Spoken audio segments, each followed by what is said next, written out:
Hey guys, and welcome back to the Chocolate Suburbia podcast. My name is Colleen.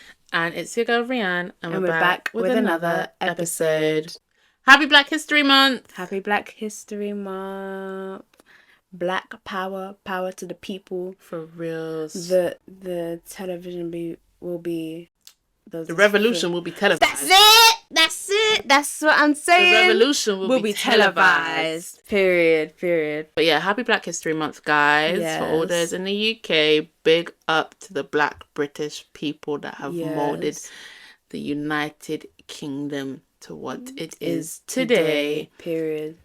No, it's true. And so in honour of Black History Month, today's episode is basically called Black. Period. Black, that's it. No. Nothing more than that. Don't talk. Non-finish. Seriously. It's one of those where it's just powerful. Yeah. When we came up with the name, I was so excited for it. And what better way to do that episode in Black History Month? I think it works so perfectly. Literally. But we do have... sad news. Yeah, we do have some sad news today, guys. Unfortunately, this is the last episode of the season. It's not a happy thing, girl. I'm actually quite sad, you know. It is sad. Yeah, girl. It is sad, but we'll be back. I think... And better than ever. It definitely comes at a good time for us as well. Like, we've absolutely loved every moment of doing this podcast. No, real. The good and the bad. It's given growth. Seriously. And I'm glad that we, started it when we did. I think it came at such a good time. Yeah. Especially, I know for both me. Of us. Yeah. And we had already planned it would be a seasonal thing for us. Yeah. And that we'll have multiple seasons and stuff. But I think for now as well, like, we're putting like a slight pause on it. We'll end the season on this one. I think it'll be so powerful as well. Such an iconic, end. Episode. Yeah, exactly. And it will give us time, I think, this slight break to sort ourselves out, what we want for the podcast for season 2. Yeah. We'll be back and better than ever. I'm so happy for us that we've made it to the end of season 1. Woo-hoo. When we're back in season 2, we've got some exciting things, guys, some ideas and stuff, and we are so excited to share it with you. So yeah, we'll be back soon. Very soon. You'll still see us on socials and stuff. We'll definitely be posting still, but there'll be no episodes. That's out. Yeah, no episodes after this today. Yeah, so quite a sad thing, but I feel like, as you said, is a bittersweet thing because I feel like season 2 will be everything that's amazing under the sun. Do you know what I mean? Yeah. But yeah, we should have given you a pre-warning. So we do apologise about that, guys. Yeah. But we should have given one from last week. But I think this will be good for us as well. It's true. And I think for Colleen, in honour of Black History Month, there's some big news, which is another reason and contribution as to why we are putting a pause on the podcast. For good reasons, guys. I'm going to give the mic and the stage to you, girl. Thank you. No, so the big news that Rianne's talking about, I'm actually quite excited. So I'm basically starting an Afro-Caribbean society in my college. And round of applause! Thank you very much. Big up yourself. Thank you. So I am starting a society. I am the president of the society. President. Big president. I feel honoured to be in your presence right now, girl. Honoured. No, when I tell you, all my friends have started calling me Madam President. Period, as I should be called. Mm-hmm. No, but yes. So you're looking at a president, girl. Okay. Salute. I've been saluting all week. I can't lie. No, it's gonna get to this girl's head. No, bro, I have a big head. She'll be like, the president's here. Bro. No, but yes, I'm really excited to start an Afro-Caribbean society. I feel like this would be a really good way to start Black History Month. I've never done something like this. No, you've never. So it's a really nice new experience for myself as well as other people in the college. Yeah, so serious. Getting it started though is hectic, but I'm enjoying it. Do you know what I mean? It comes all in its stride. It's a progress. And I definitely think you should, like, you know, I'm proud of you, and it's something where you should be proud of yourself, because you're not someone that would ever put yourself to the forefront at all. No, you're right. Those that know Carly know she is quiet as a mouse. She's introverted. She won't. Like, I don't do that. Take center stage. It's true. But she came up with this idea from, like, I remember she started college last year, and she was saying, like, oh, there's no Afro-Caribbean society group, and I was so disheartened. You were, and she was saying, like, oh, she wants to start one and things like that as well. So, you know, there's no time like the present. And at the end of the day, it's something where it's been on her mind, and I'm proud that you've, you know, fully started something like that now. So thank you. You know, even though we're not gonna be putting episodes out, there's still work being done all the time. And this is a new chapter for Carlene to be starting. So, you know, big up to yourself, girl. Big up. Oh God. No, thank you. No, but seriously, I think, you know, October. No, real. Black UK. Power to the people. Black History Month. Like, honestly. Yeah. Seriously, no, be proud of yourself. So yeah, you'll be starting that off as well. Yes. And then once you've kind of got your foot in on that, that's when we can kind of start back with the podcast and everything like that as well. So yeah, guys, that is like the big update. News. That is the news round. Sorry. Yeah, news round. Yeah. I said big news. That is the as big you news. Said sad yeah. news. Oh, sorry. But yeah, that's the sad and the good news. The good news, yeah. So Black History Month in the UK here. You know what, yeah? I'm not going to lie to you.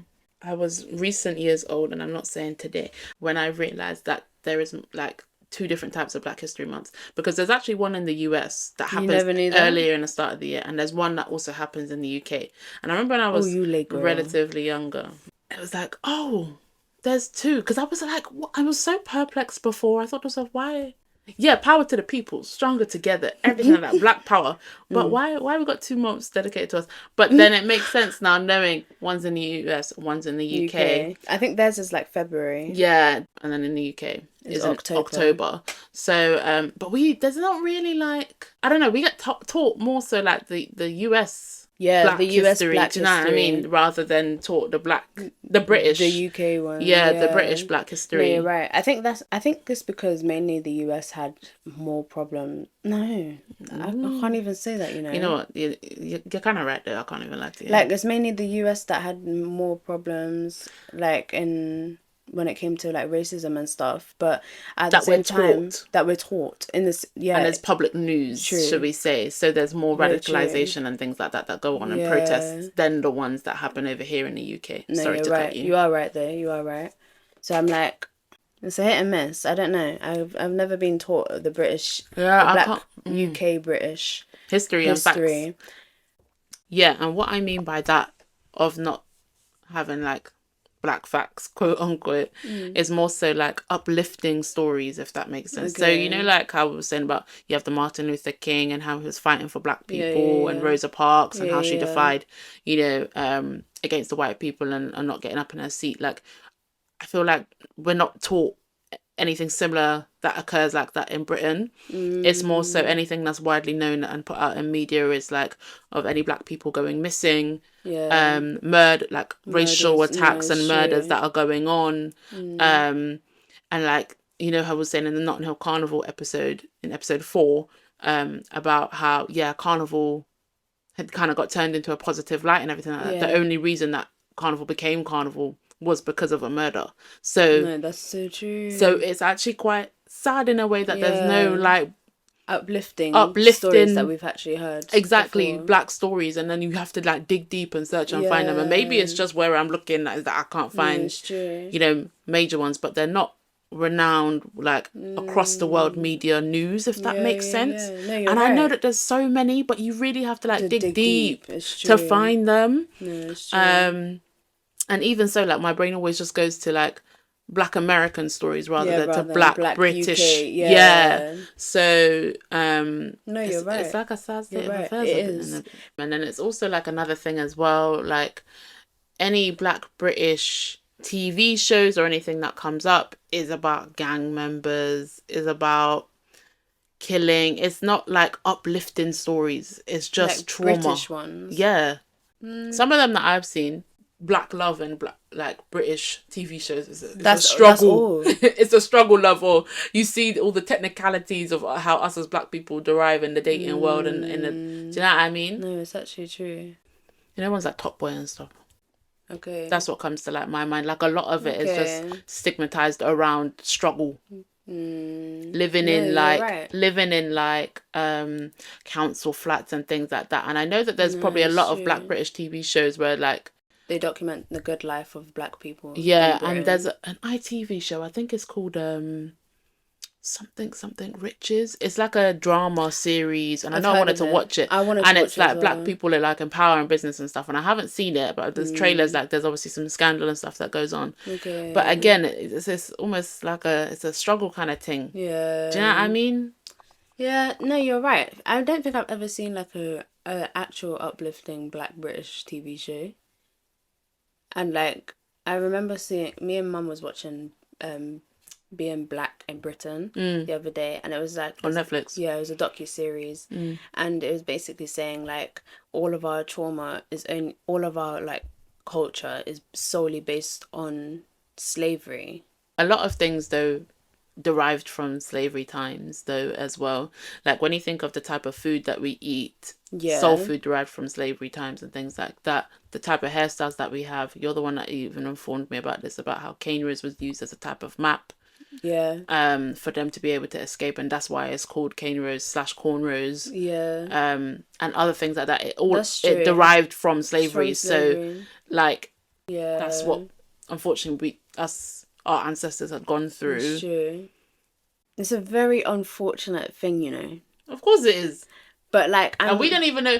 They only tell us a crumb of like it. A quarter of it. Not even a full quarter of what actually occurred. No, it's true. 2/3. You have to dig deep. I'm telling you. A crumb out of everything. I know when I've heard some stories, well, based on what they taught in school, and then based on like that may have just popped up on like my TikTok, my Twitter, social and things like that. I'm mortified. Do you know what I mean?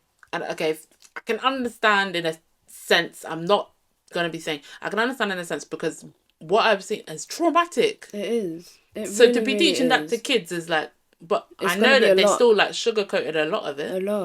They sugarcoated a lot of what they taught us in school in regards to it. But this is what I mean. Like, look how we've now just detoured into something, how it's so depressing for us as black people. It's true. It's true. There's nothing uplifting. Do you know what I mean? No, it's actually true. Madness. No, you're right. Absolute madness. And so it's very, very unfortunate. When you look at it like that, it's very unfortunate. But I know that like a lot of black UK creators have created so many different things, like ironing boards, like peanut butter, so many different things. True. I'm sorry, when you said peanut butter, it reminded me of the video where the boy is singing. The boy is spelling a word out, right? Yeah. Peanut butter. Sorry, that's what reminded me of just then. But yeah, a lot of black people created a lot of them things. And that's like. But then again, it's black Americans, and I ain't saying because some of these things are like black Americans, but it's kind of like talking about black history, UK black history. We don't know. I know I don't know. So it's something that you really have to like dig deep into it. And I know that there's, even though it's not brought out in public a lot, and the media don't really fully like push that kind of thing onto like my timeline and algorithm and stuff, like to go searching for it. I know that there is a lot of successful stories and a lot of successful black people within Britain. Yeah, of course. There's a lot. Do you know what I mean? So talking about school curriculums as well, actually. I know that Wales is the only country that has actually made it compulsory for us to learn about Black history. I know that. In the curriculum and stuff? Yeah, in the school curriculum. Wicked. So that was only recently though, like only since COVID. So it's like UK history, Black history though? No, it's still like, it's only Martin Luther King and stuff like that. So it's just still US? Still US, but it's at least it's one step closer. Yeah, because even London, is the Holocaust is the only compulsory thing that people can learn about in the UK, in London, like in history. Okay. Is it I don't only know why in that took London? me so long. I think it is only in London. That's all I know of. Well, big up to Wells. Yeah, I That's guess. something. There's something. That's a It's small true. step closer. It's true. And even then, like, I remember that when I was in school, I don't think I've ever learned about, like, anything else other than Martin Luther King and Rosa Parks. Rosa Parks. And that's Which, even so, actually, Rosa Parks wasn't even actually the first black woman that defied.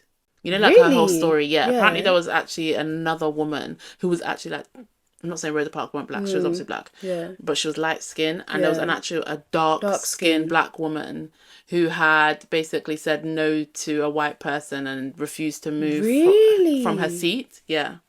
Yeah. That just goes back in that the colorism, circles back round to the previous episodes, to the colorism in the in the US. Yeah. Oh my god! Or the colorism. Are we surprised? Are we surprised? Anywho, are we surprised? Let's not. But that's insane.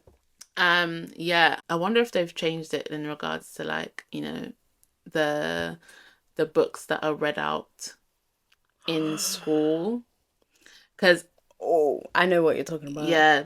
Books like Of Mice and Men. Oh. I really hope, if Wales has now introduced it so it's compulsory for people to learn about black history, then I hope they've also changed the curriculum now and changed the Of Mice and Men book too. Because I remember being traumatized when I was in school and having to read that and then seeing the N-word and No. But it was just very like, oh, and obviously when you're the only black girl. I never heard about your yeah, story, but when you're though. the only black girl in the school, proper, out of like 500 odd people, and then like you're in obviously a class full of white people, and then you have to read the book, and it was a group reading. You got split into groups, and then it was like a group reading, and then I'm kind of like reading the page and I'm seeing it, and I'm like, all my peers are white. No. And I'm like, oh. Did they say it? Yeah, I can't even remember, you know. I think the English teacher said it when there was a point where she had to read it out loud. They'll say it. Yeah. Oh my gosh. That's just a whole nother topic, man. And it's just, you cringe, because I feel like it's almost like eyes are on you as well. You know what I mean? Head's proper. Like I can't even tell you like one sentence from the book. I can't remember. But I know they use that N-word in there. They used it 7 times in that one paragraph. Not that I counted. Traumatized. No, trauma as a joke. Trauma as a joke. No, seriously. No, but oh my gosh, it's no joke. When you're in a school curriculum, this is backwards, because why is it in there for so many years? Do you know what I mean? I know I've spoken to people that are like a lot older than me, and they were saying that book is still around because it was in there from when they were in school. No, and it's like, that's insane. How are we reading the same book and you're significantly older than me? Why has that been in the curriculum for that long? There's loads of other books. What about In Spectacles? Yeah, why don't you read that? Everyone's been reading that book. I still yet to be reading that book. Oh, that's actually really good. That's a massive twist. But girl, yeah, no, like that's a whole other thing. Like, why do English teachers feel the need to say it and then use it as an excuse? It's in the book. No, it's part of the book. It's part of the book. My friend's cat's dog's son is black, so I can say that word. I'm telling you. And it's the one with the ER. It's the hard R. The hard R at the end rather than the one with the A. I'm telling you, the amount of time. Girl, hold it down. I'm holding my tongue right now. Hold that down. I'm holding my tongue right now. But then it's also like talking about like other races saying the N-word. It's also like a thing of when it's in a song. That's basically what I'm trying to. No, because I remember. No. Wait, are you saying that you're allowing? No, let me finish, girl. Sorry. I remember when I was younger, switching it on, like people. Yeah, so when it's in a book, it's like, oh, it's in a book, surely skip over it. But when it was in a song, a lot of songs have the N-word in there, yeah. And I know when I was younger, I used to go to parties with my friends and things like that. I think there was one time where I went to like, I know what's coming. There was like pre's. There was basically pre-drinks going on before we actually went out on a night out, and there was I Don't F With You by Big Sean, the rapper, and he sings like the song and there's N-words in it, and I think I basically gave my friends like, why would you all my friends are white, and I kind of gave them like the pass to say the N-word. No, Why? stop it. I'm cringing my black at card's that. been revoked. No, real. If I slap you. If I slap you. No. Why would you do? No, bear in mind. No, girl, listen. I can't even listen to you. You have to, because when you think of it, right? Yeah, I was so young. This was literally, I think, how even old was I? I'm probably your age. And bear in mind, no. Rianne, I was young, and when you think of it, I'm not as woke as I back then. I was not quote unquote woke. I'm not gonna know. Not that I'm not gonna know, because I know. Yeah, but you have to think you were brought up in a different generation. Like your generation is a lot more. You're in Gen Z. No, but listen to what I'm saying. Like your generation is a lot more woke, and there's a lot more things on social media to know what things will pass now and what things won't pass. And when I was your age, there wasn't that much. There wasn't that much. And bear in mind, like, I'm only surrounded by white people. I had no black friends. You were like 6 years old. How am I going to chat to you about these kind of things? You'd be like, I don't know. They're watching Barney or whatever they're watching. How am I now meant to come to you about something like that?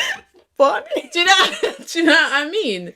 So it's kind of like a thing of it's like... True, no. I remember them asking me, like, oh, like, are we, like, do you mind if we say something? Like, they kind of like, and I was kind of like, again, it's almost feeling silent because you can't ask anyone or back you to be like, no, you shouldn't say it. Do you know what I mean? I remember once I said it, the disappointment that seeped in through me. Really? Of me basically saying like, yeah. Because it's just so much pressure. It's not no thing towards anyone like now, because I know now that's not something that I should have kind of basically like approved at all. Not approved like that, but said like, yeah, you can say it because it's wrong. I know that now. So you said what you said. Anyway. It's not something where like I can basically say like, no, you can't say it, because when you're the only black person, yeah, you're in a room full of white people, they're not asking that question. You feel obligated to just say the wrong thing, which is in this instance, yes, you can say the N-word, when really it should be, no, you cannot. So and also like, girl, I'm so sorry. I'm normally one to agree with you. No, but I completely understand where you're coming from, and I can't say I've ever been in that situation to say, yeah, no, why would you ever even ask that situation? And times have changed now. That's what I'm saying. Like it is a thing of like, you was in 2012 or like 2016 or whatever. Young, yeah. But it's like, oh, I'm cringing at that story. Yeah, but I'm cringing. I know, and I'm cringing myself, and I know like if I was young, if I could speak to my younger self, I would just say, stand your ground. You know whether or not the answer was no, so you shouldn't have said yes. But when you're feeling all eyes on you, think of it, you're literally in a crowded room. There was like maybe 6 of them or something like that. You feel pressured to say, to allow them to say it. Do you know what I mean? And it's not anything now where I'm saying like to those people, oh, you're this, and this. But you just know that you shouldn't say it now. Anyway. Because you're not... Yeah, they should have said it anyway. They should have known not to really ask me that question. They should have known the answer. But especially again, at the age of 16. No, but again, you have to think of how young we are. And back then, a lot of things slid. I know. If you think of a lot of the TV shows and the movies that happened back then and the things that they say, a lot of things slid back then. So I'm not... Judge me if you want. But I think to myself, I wouldn't have known any better at a young age. Do you know what I mean? I get that, but... Judge me, girl. I'm sorry, but I have to. Yeah, judge me. I'm being honest with myself. I know that's just something where like that's a me thing and an identity thing within myself. Yeah, I get that, and I feel like I completely understand where you're coming from in the sense of like, I can't even say it. You know what? It's like a thing of like, I completely get that times have changed, but it's not. If you think about it, it wasn't that long ago. It wasn't that long ago, but it shows how much things has changed in such a short period of time. I completely get that, but girl. Judge me, girl. But if you think like, I can't give you a specific age as to when it was. I just know I was younger than 18. That's all I know. Yeah. And so it's a thing of like, it just shows my younger self. How that's 8 years ago, 7 or 8 years ago. Like times I've changed. At least you know now. Yeah, of course I know now. Because they should know. It's feeling silence. Exactly. As well. Like, I know that there has been a lot of situations where I've been in, like I was in drama in secondary school. And there was there was something that was happening. There was like a little bicker or whatever. There's these two people that are just like really, really rude and for unnecessary reasons. Like they'll just be messing about and like they'll get told off by the teacher and them. So basically, one of them, who was a boy, who basically was like, oh, he just said the N-word just like that, right? And then the girl, she was like, oh, why are you saying the N-word? Like saying, I don't like saying it. I feel like as a black person, it's fine for us to say. I completely get that, but I know the uncomfortableness of it, like when we're just talking about it and you just say the N-word like that. But yeah, it was basically. So then she was like, "Oh, why are you saying nigger?" And then he was like, "Oh, I didn't say nigger, you said nigger." And then they just started. One of them just saying it. How can you say to someone else, "Don't say that word," or say the word nigger?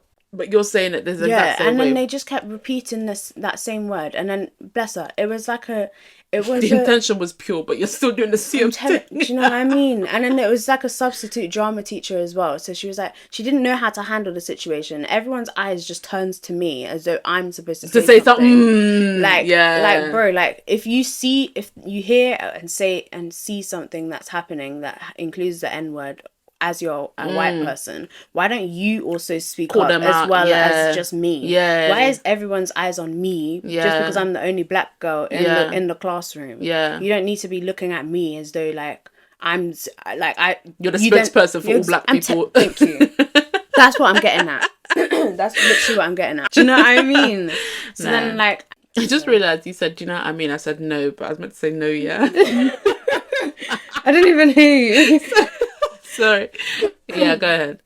So then even the friends that I was with at the time, they were on either side of me and I was in the middle. And then as soon as that whole situation came about or like finished or whatever, we finished the lesson. And then as we came out then, they started asking me, they were like, oh, why didn't you say anything earlier? Oh. Why didn't you say anything earlier, Becky? Why didn't you say anything? I find it so funny, actually. No. Let's unpack this one. No, I actually find it so funny, bro. Because some white people have no issue saying the N-word. But you know what they actually do have an issue with? Saying the word black. If they're speaking about black people. That's actually so true. How backwards is that?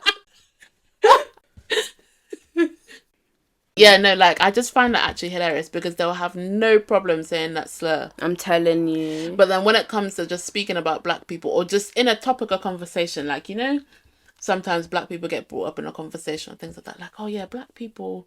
Or like, you know, and they'll dance around the word black. No, they'll say, but people, people of different races say black. And it's kind of like, it's okay. That you can say that. That one you can say. You can say black people. You can say people of color. You can say Asian people. Yeah. What you can't say is the P word, the N word, the P word for Asian people, the N word for black people.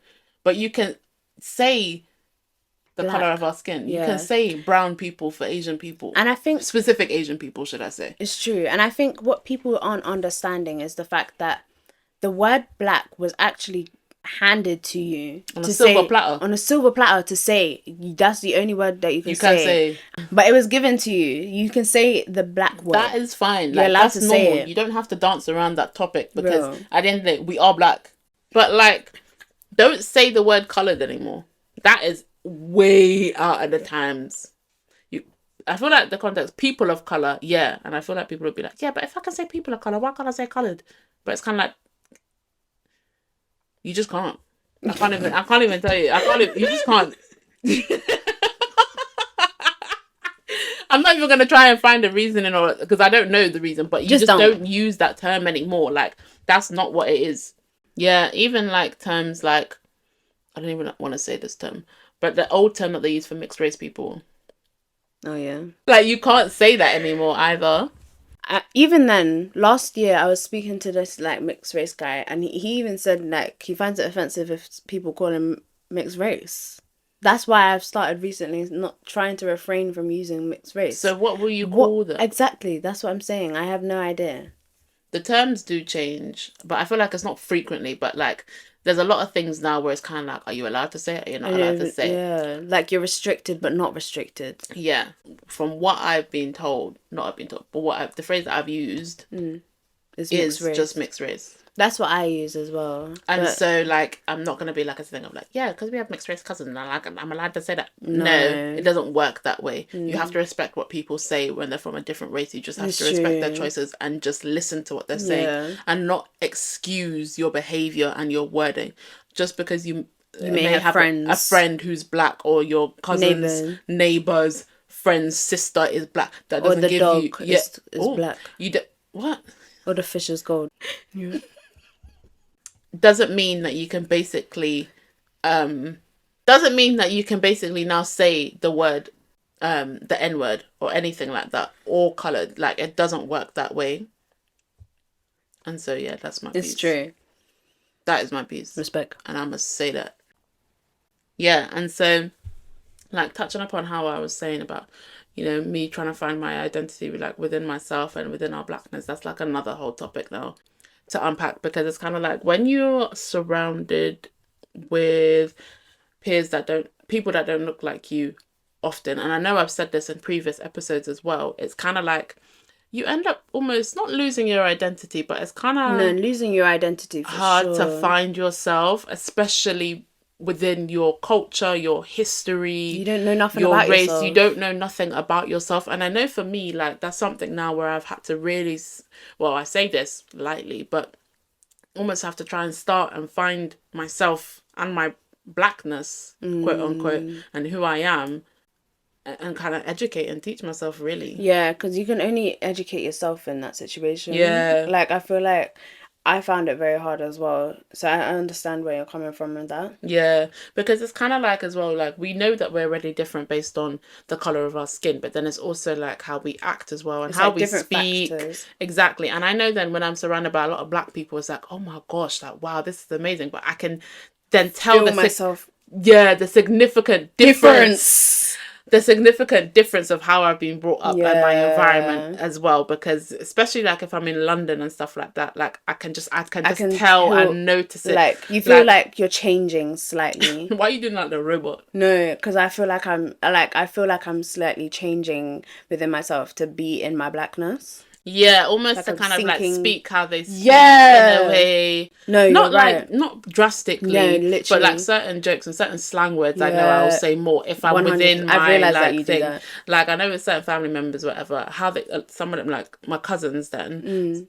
Specific ones, how they speak and things like that, I'll kind of start pick up on it, and my London accent will become like a lot more prominent, and I'll pick up a lot of slang words. So I'll say like bruv, like mate, like things like that. I'll say that a lot more when I'm around there, but then once I'm back home, then it's not as prominent, but it's not as prominent. Do you know what I mean? My accent is back to normal. I still have a London accent, but it's just not as strong. Yeah, so, not like, as strong. I don't know. I just notice a lot more differences. Do you know what I mean? Than how I am with, like, how I am with my white friends, or how my white friends are. With how you are with your black friends. Yeah. With black friends, cousins. Yeah, cousins and family members and things like that. I completely get that. You can just tell there's just some significant difference. I don't know what it is. Like, you feel like you have to put on a persona. No, not a persona, a facade. No, not for me. Well, for me, I feel like I slightly changed. Sorry. I feel like even I said this the other day to my other friends, my other black friends as well.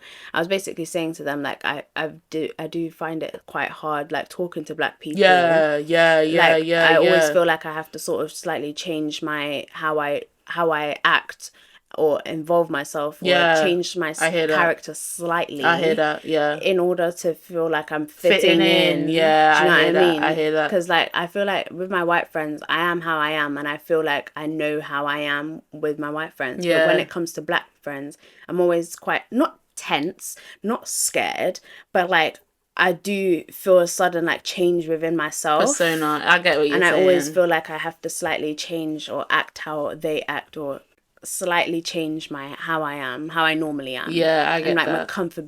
my comfortability. Yeah, no, I actually do. I do get that, because I know, like, when I'm with, like, black people, basically, I know I become a lot more louder. I'm a lot more, like, I don't know. With it. Yeah, like, out there, like, I get overexcited a lot more. And I'm like that with my white friends as well. Don't get me wrong. But I don't know what it is. I feel like there's just a certain more, like, calmness level to me. Okay, and there's certain references that like I know like people within the black community will get and understand. Than if I'm with my white friends, because there's certain things that they won't understand and they won't get, and it's kind of like the joke or the thing won't bang as much. No, it's true. I completely get that. So like trying to find not the balance, but noticing those slight differences, and then kind of like making note of that, and then putting that within myself and like my identity and how I am, because it shouldn't change at all whoever I'm with. No, it's true. And like I know with like I don't know, when I'm like with my Asian friends, we're like it's just an in between, a balance of an in between. But again, it depends on like the environment. If I'm with them like in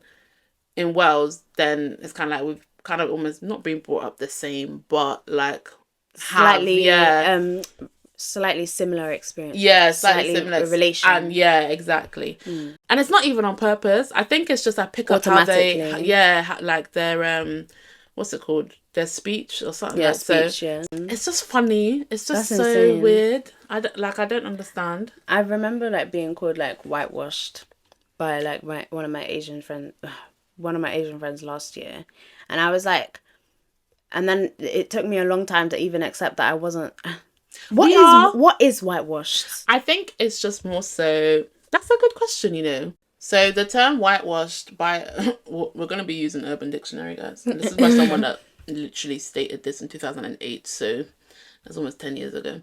But basically, Urban Dictionary, someone said it's a derogatory term used to describe a minority who has assimilated with Western society.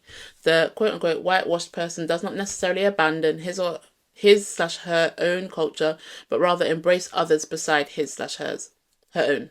And there's like another definition, and someone has basically said like when a person who isn't white forgets their culture and acts like a white person. Some people take it as a compliment while others take it as an insult. I take it as an insult. And that's fine. I feel like it's just such a rude term.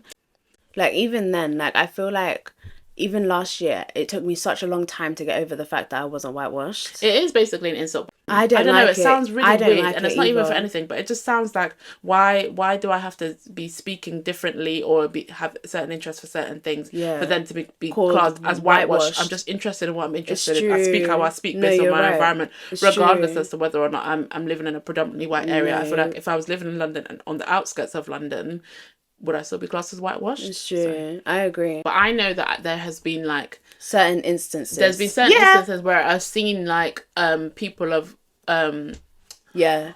colour and certain things that they're interested in. I've been or like that they listen to or watch and things like that. Then I'll be like, oh, you live in a white area. Yeah. Like you can just tell. Yes. There's just there's certain things and how they speak, and like again, like I was saying, like I know that I'm within that whitewash and cult like category and everything like that. So, and it's not that it's a bad thing. It's just that I have my interests and things like that as well, and like how I speak, and that's fine. It's true. I completely get that, but I feel like it's just such a rude place to put black people in. We're segregated as a culture, and then now we have to have like our own categories, like not whitewashed and whitewashed. I feel like it's just such a rude term to put it in. I do get in certain instances, as you said, there is certain things where you see other people or ourselves probably be interested in something that a white person would be interested in. I just know that I notice it more when I'm within the black community. Yeah. Like with certain things. It's more prominent. Yeah, it's more prominent. I think it's not necessarily like the music and things like that, but I think it's just more so like certain characteristics I have and how I speak. Really? In a way. I don't know. I don't think so, That's how I feel like I notice it a bit more. And so, yeah. What's your take on it? Being black, being within our blackness, finding your identity. I feel like it's because of a family thing. Like I know that the family has always been strong, especially dad's side, has been strong advocates for black culture and stuff. That's true. I think I got it from dad's side. Yeah, so that's true. Shout out to y'all. But I feel like it's the thing of like I'm very much into it. I feel like it's very important to know about my culture, to know about it. Like from young, when we was even watching like Black British UK documentaries when we was younger. Do you remember that? Yeah. So we was watching that documentary from then. I feel like that sort of already shaped me. True. I was learning more about my culture, and because I didn't know that when I was younger, I felt like that was sort of like a stepping stone for me. Yeah. So I'm sort of glad that I'm able to. I feel like I don't have to be in my blackness in order to know myself, basically. Yeah, true. Because I can learn it through there's different ways of learning about your culture. Yeah. Not just specifically for school. Yeah.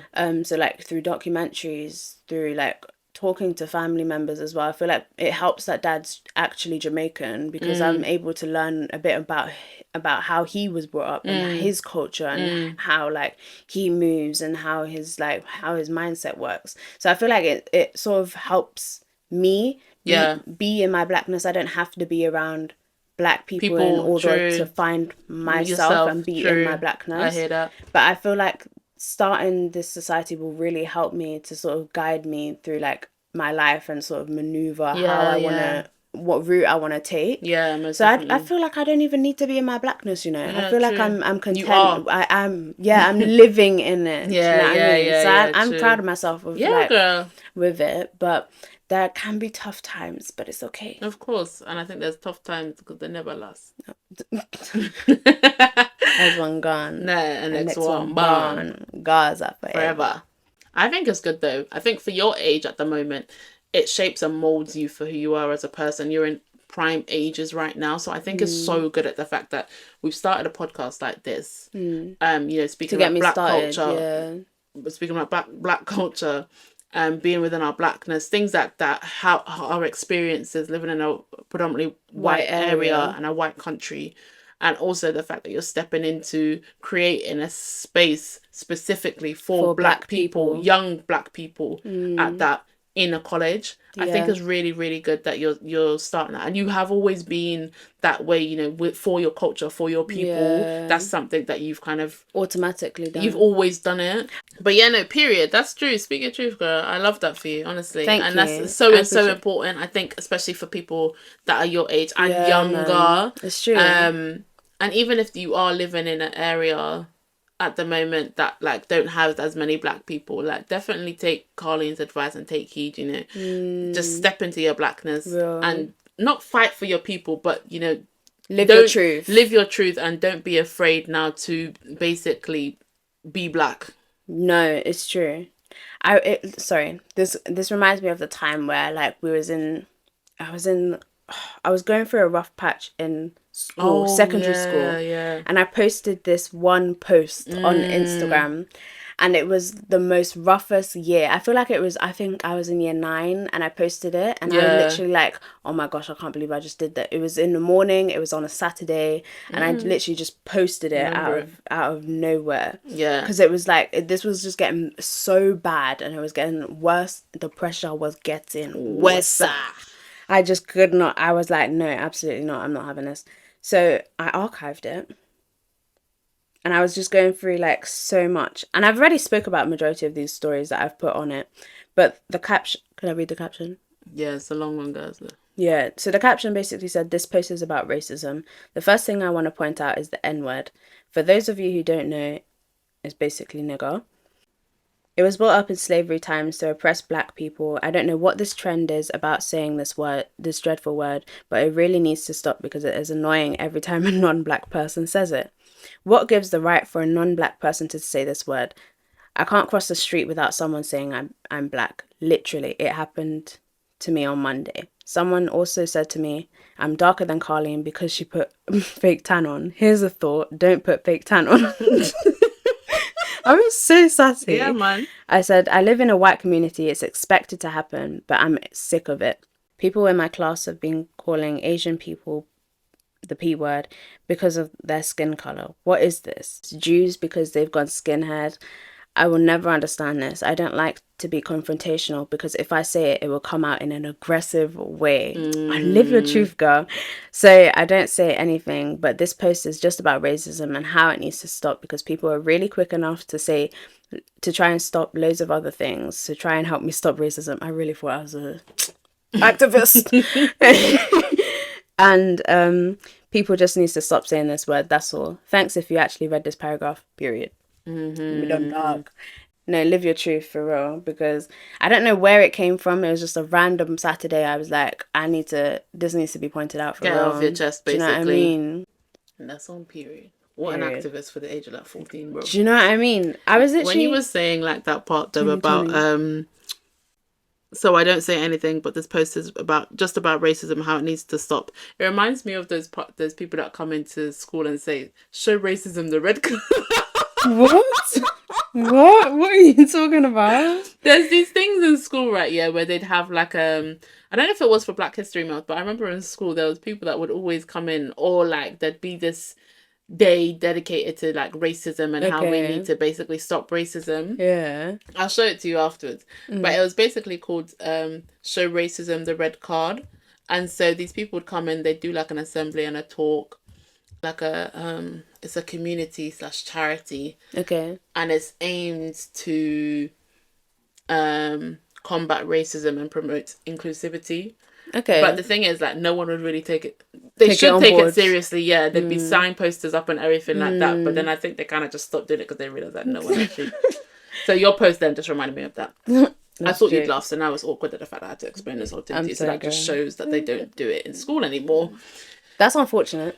Quite. But that just shows how seriously you are about your culture, being Black, who you are as a person, basically. No, you're right. I feel like I'm just thankful that our family is really strong advocates when it comes to Black people and our culture, and we really live in it. And I'm glad that we sort of, even though that we didn't grow up with them, whenever we do go to London, we're always like not talking about it, but always it just shows it gets brought up. It shows like how they used to live, like our like aunts and stuff. They always talk about it and how important it was, and our cousins and stuff. And exactly, so we're always hearing about their stories and stuff. So it just shows.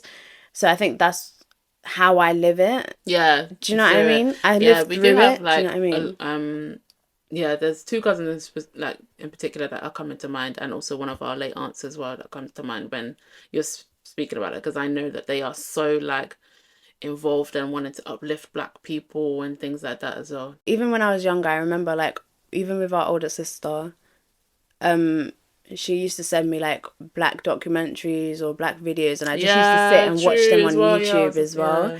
So I like watching documentaries to do with Black people. I feel like it's really important for me to be educated on my culture and everything like that. So I feel like doing stuff like this is definitely helping me to grow and learn. I'm learning as I go. True. And like any opportunity that you get, you do something where it is showing Black culture, which is so important. You know, I'm really, really impressed and proud of that as well. Like even your college project last year as well. Yes. Like, you know, you had that opportunity and anyone could have done anything. You literally had freedom to do anything you wanted to. Yeah. And so like, you done the podcast at the start, like a slight snippet of that, but then your main final project was your a creative sorry. No, go. It was a creative what was it? It was a documentary basically. It was Black women in creative industries. Thank you. Bro. And you should have just let me finish the whole sentence. I'm telling you. Bro. I was giving you the stage and he's like, and it. Sorry, go on. So like, you know, that is major, you know. No, You've you're always right. done something for it when you think of it. And now you literally come up with a whole idea to start a club and society, a space for Black people in your college. No, you're right. Do you know what I mean? So that's really, really impressive, and you should be so proud of yourself. Thank you for that as well. I appreciate that. But so yeah, like I know within myself though that I couldn't imagine myself being any other race. At all. I definitely couldn't. I feel like even though it's something where us as Black people face a lot of struggles and things like that, one thing that we are is very strong people. It's not to say that like no other race isn't strong. However, I just love our vibe. I love our culture. I love what we stand for as people. I feel like because of what we go through, that's what makes us a bit more stronger, like as a culture and stuff like that as well, knowing like our background as well. True. And like I wouldn't change anything in regards to like myself. I don't think I've ever felt as though I'd want to be another race. I have. Really? When I was younger, I feel like the bullying and everything, that was just like, oh my gosh, I wish I was white. Yeah. And that was like, I think it was like when it was only a few years ago that I was thinking about it. And I found it very, very hard, like, enduring a lot of these kind of situations and stuff. And thankfully, I've come out of that mindset and I've sort of changed how I think now. And I'm a lot more proud to be black and to be in my blackness and my identity. Like, being black is my identity. Yeah, true. You know, and it's something that I'm really happy to be. Yeah. So I'm really living through it now. True. It's uplifting. Like, we're powerful people. Do you know what I mean? Like, we're the blueprint of a lot of things as well. Like, I like just love it. Fashion trends, music, makeup, like everything. Like, we create like a lot of things like that. I think a lot of our community didn't even know. It's true. That we do. The food that we eat, the way how we speak. Like, I love it. Black people as a whole, from like all the dysphoria. Do you know what I mean? Like. Yeah, and then like shout out to us or whatever. Do you know what I mean? Like, we face the struggles, but we always see it through at the other end. Do you know what I mean? No, like, you're right. And so I wouldn't change it. Like, I generally do love being black. Yeah, man. Do you know what I mean? I couldn't imagine not eating certain foods. No, it's true. It's true. I don't know how other people cope. Seriously. No, oxtail, curry goat, jollof rice. Oh, give me mac and cheese, the soul food, everything. Seriously, everything. But there's just so many different types of cultures, like black cultures, and they have different types of food. And it just a goosey. I love it all. Like, if I could try everything, I actually would. I actually would as well. I actually would. But yeah, no, like, yeah, guys. Anyway, on that note. We'll end it here. It's been a relatively long episode. I'm so not sorry. It's not sorry. No, I'm not sorry. But no, that's actually no. It's a bittersweet moment right now. I feel like this is a really nice way to end this season or wrap it up. Only because we haven't actually delved into this kind of, you know, this topic of our actual blackness. I'm really sad. I'm very, very sad, but I'm really, really happy at the same time. Yeah. It's giving growth. Seriously, like, when we started this, we literally had no idea what it was gonna be like. What to even do, to be completely honest with you. True. And now it's going off vibes. Literally, even until now, we still don't even know. But true. I know that we've grown so much with the podcast, with you guys as well. Yes, 100. And like, there's just a lot more things that are gonna be we've got planned. So that are coming in. We'll be back for sure, and we'll be back with a bang. Yes, and I'm so excited for you guys to see what we have in store. Same. And yeah, like, that's season 1 done. Yeah, it's a wrap, guys. Season 1 is done and finished. Finito. Follow us on socials, guys. We are still gonna be active on like Instagram Reels, TikTok, YouTube Shorts as well. Type in Chocolate Suburbia, and we come up. If you want to type in Chocolate Suburbia podcast, we'll come up with the first ones. And yeah, you can see what kind of like we get up to in the meantime. Yes, while we're on the flat break, which I think will be quite good and engaging for us as well. And you know, we won't be abandoning this like at all. So yeah, you can also hit us up on our personal socials. My Instagram handle is Rianne Walker, but instead of the E, it's an X in Walker. And my name is Carleen Leisha 0. Yeah. And yeah, we'll see you guys in season 2. I'm so excited for season 2. For real. Have a blessed week. Stay safe. Yes. Seriously. And we'll see you guys in the next season. Yes. Bye guys.